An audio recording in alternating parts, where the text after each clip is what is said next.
اب آپ کو بتائیں کہ وفاقی حکومت نے کابینہ کی ECL کمیٹی کی تشکیل نو کر دی ہے۔ ECL کمیٹی کی سربراہی کسی وفاقی وزیر کو نہ دینے کا فیصلہ کر لیا۔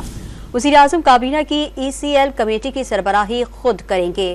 حکومت کا ECL کمیٹی کی سربراہی کسی وزیر کو نہ دینے کا فیصلہ وزیراعظم کابینہ کی ECL کمیٹی کی سربراہی خود کریں گے۔ مزید تفصیلات جانتے ہیں ڈان نیوز کے نمائندے طاہر شیرانی سے۔ جی طاہر، فیصلے کی کیا وجہ سامنے آئی ہے؟ اپڈیٹ کیجیے گا۔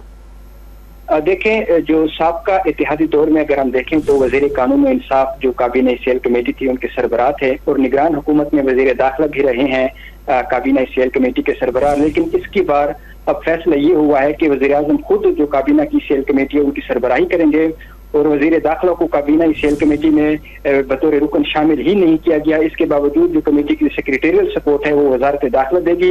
جو کابینہ ڈویژن کی جانب سے نوٹیفیکیشن جاری کیا گیا اس کے مطابق 4 رکنی ECL کمیٹی تشکیل دی گئی ہے۔ وزیر قانون، وزیر صنعت و پیداوار اور وزیر انسان وسائل کمیٹی میں شامل کیے گئے ہیں۔ طاہر ہمیں تفصیلات سے آگاہ کر رہے تھے۔ طاہر، آپ کا شکریہ۔